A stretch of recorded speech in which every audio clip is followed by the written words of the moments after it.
Hello guys, welcome back. I hope you are doing great. Many of you asked how I use the interactive Jupyter environment in VS Code, and based on the comments I receive in my YouTube videos, and also some of you personally reach out to me about the VS Code tips. So what I decided to do is create 3 different videos. The first one and this one will be how to set up VS Code for data science, and I will show you by using this GitHub stuffs repository that I have, right, which contains all the stuffs related to YouTube videos. And the second one is how to use Git for VS Code, and that is also for data science. I'm not going to go through advanced stuffs of Git, but I will show you how you can do the normal stuffs of Git in VS Code. And the third one will be about some tips on GitHub itself. Let's get started. Okay, I will be mainly focusing on Python because I'm mainly creating the videos related to Python, right? First, as you can see here, I am on the VS Code. And if you see the extensions part here, you see that I haven't installed any extensions here. If you see, there is installed is 0, and it's already suggesting me some of the extensions, right? But first thing, let me go to the project or the folders here, and if I go to this VS Code example, and if I just open this Python file, as you can see here, I don't have anything here now, right? But if I want to write some Python things here, it would be good if we have the Python installed in VS Code, right? What we will do first is go here in the extension tab right here, and here you can just type Python, and then you can, let me see, extension. If you type Python EX, there is a Python extension pack. What does this pack consist of? There is this Python already inside, and if you scroll down here, there is IntelliCode. So what is IntelliCode? It is the AI assistant development, and there is Django. If you are familiar with Python, I hope you are familiar with Django. And there is Jinja template language supports for VS Code, right? We will not go through each and every one, but I will show you some of the things, right? So this is auto doc strings. It generates the doc strings automatically. And there is this Python indent, because we need to have some indentation in Python, so it helps to correct the Python indentation. And there is this Python environment manager, right? What we can do is just install this all pack at once. As you can see here, it is getting installed, right?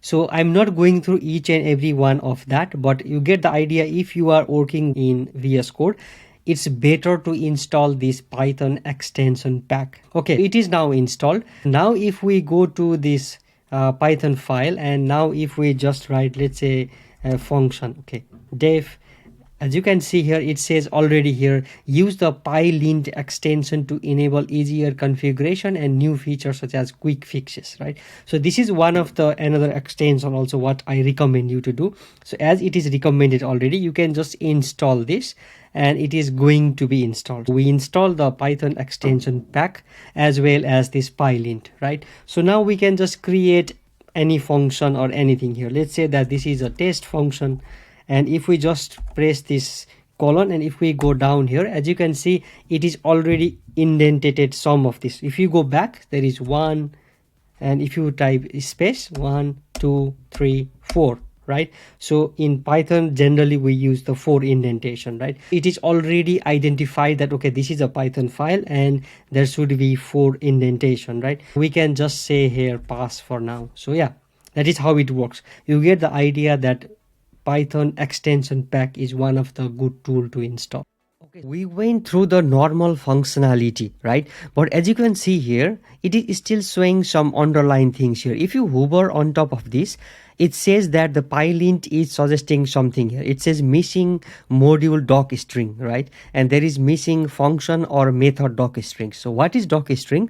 That is the documentation for that function, right? So the good part of PyLint is that it asks you to provide the documentation for that function. You can configure this not to show in this manner, but it's really useful if you provide the doc strings, right? So how do you provide the doc strings? We have already installed the doc strings extension when we install the Python extension pack, right? What you can do is just go to the next line here, and if you type these 3 double quotes, here it will show here generate doc strings. If you just click this one, now as you can see, you can write the summary here. Maybe we can just say this is a test function, right? I can save this. This is how you can provide the doc string for this particular test function. But as you can see here, this function does not take any parameter, right? Hence the doc string just shows the summary part. Now let's say that we want to have some different function with parameters also. Now let's write a different function with the parameters also, just to show you how it works. Let's say that this function is test1, right? And it takes x as integer, y as the integer, and let's say that it outputs also the integer. And here we just say, let's say that we have z equals to x plus y, right? And then we want to return z, right? So this is the function. Now still when we write this particular function, it says the same thing here, missing function or method doc strings, right? So now if you go here and then do the same thing, 3 double quotes, it says generate doc string. But if you click this one, now you can see that it creates a good looking doc string for us. So it takes the arguments x and y, right? So here is x and y, and the description is, you can now write here the descriptions, and what does this function returns, you can also write the description. So this is how you can write the doc strings, and this is possible because we install the doc strings extension.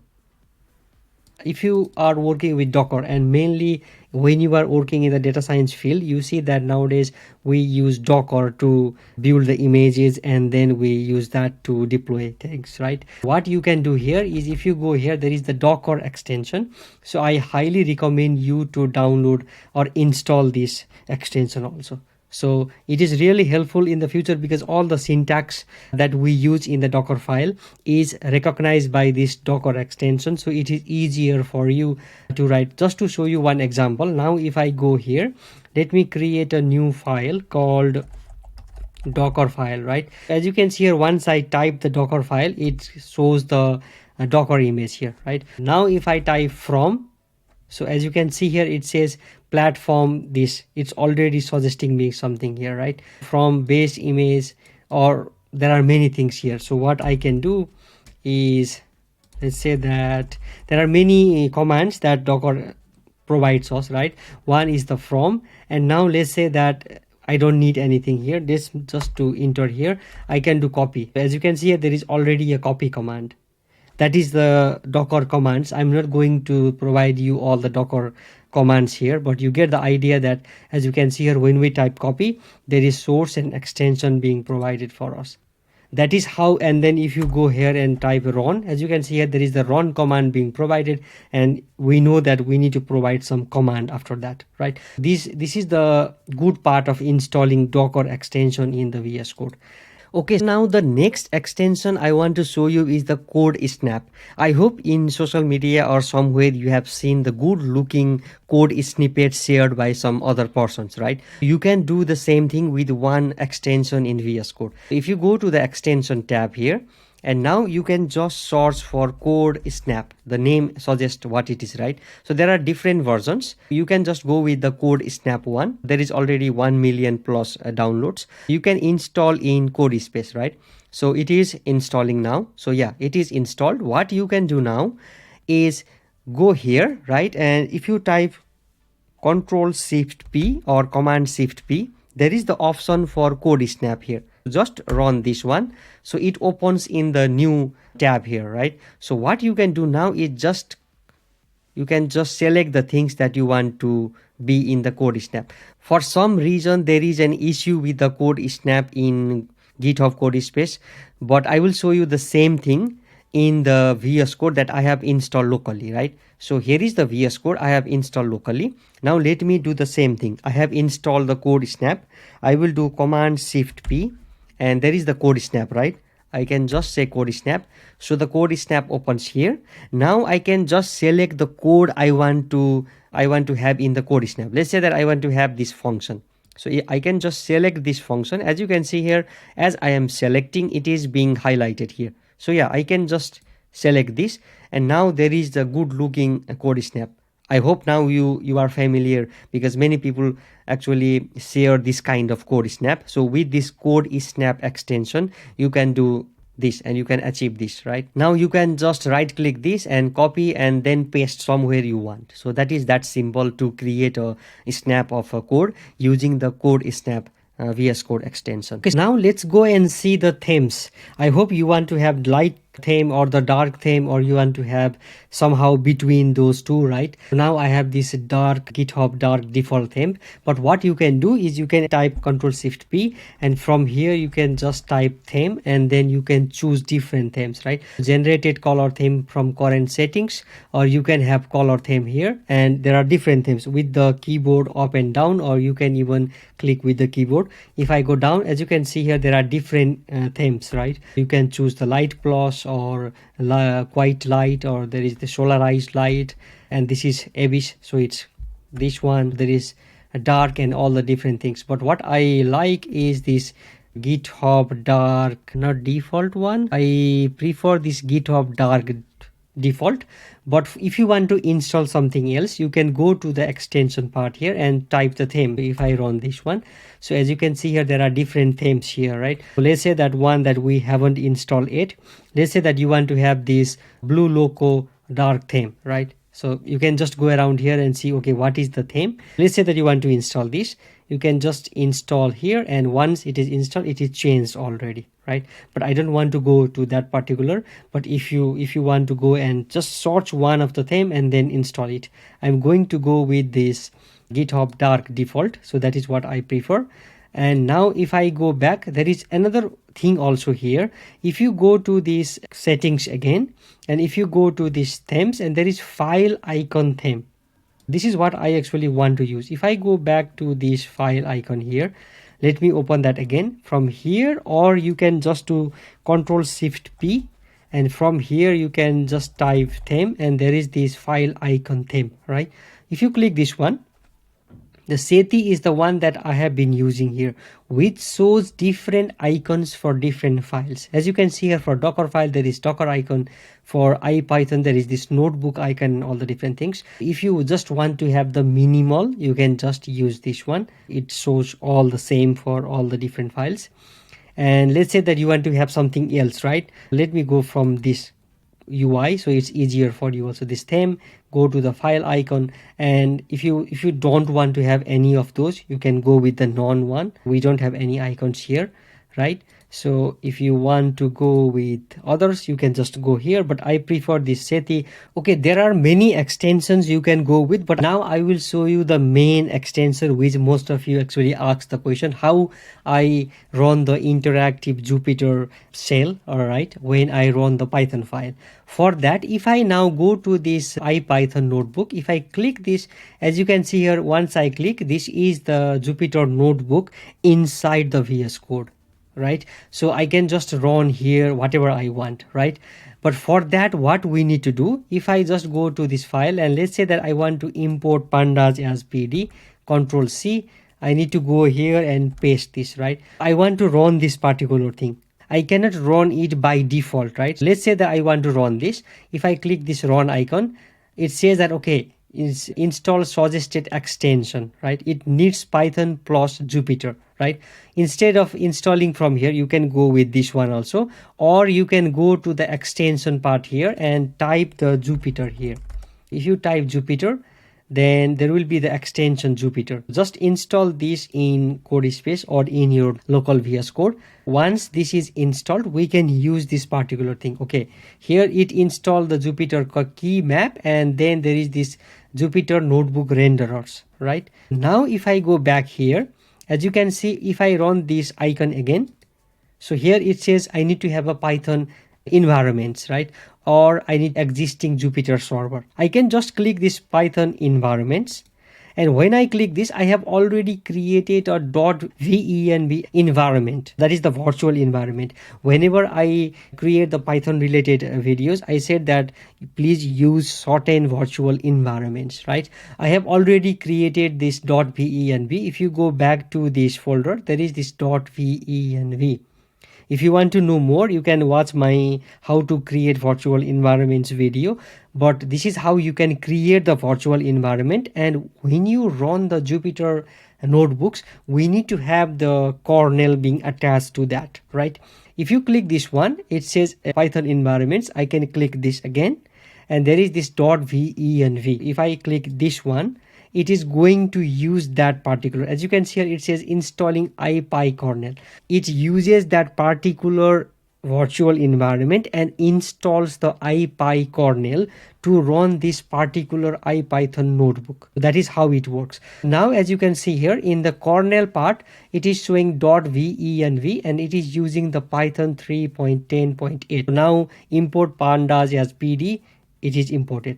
Now let me go back to this and let me copy this data, right? Control C, and I can go here and just go, if you go in the middle, you can just create a code and I can just paste it here. If you want to run this, either you can click this icon here or you can just type shift enter, it runs and goes to the next cell. Or if you want to just run this cell, control enter, it will just run that particular cell. Okay, now I run this cell and I can just say data.head and I can run this, right? Now it shows me the top 5 rows, right? This is how it works. Let me close this. This is how it works with the Jupyter notebook. And in data science, when we implement something, we need to do some exploratory data analysis. This is how we run the data and we do some kind of exploratory data analysis. Like, so if I want to have the statistics, I can just say data.describe, right? Data.describe. If I run this, it will show me all the count, mean, standard deviation, all the different things, right? But this is in the IPython notebook, right? And if we want to, we can ship the code with IPython notebook also. We can write all the things, but there is extra step that you need to take. Some of you might disagree because there are many ways how you can just use the Jupyter notebook and make your code work in the production. But how normally things work is first you do some exploratory data analysis before and after, right? Before, when you train the models and all the different things, you do some kind of exploratory data analysis. And once you have your model trained and you want to do some post model training things to see how the model is performing, you again fire up the Jupyter notebook or Jupyter lab or some other similar kind of environments to test how the model works, right?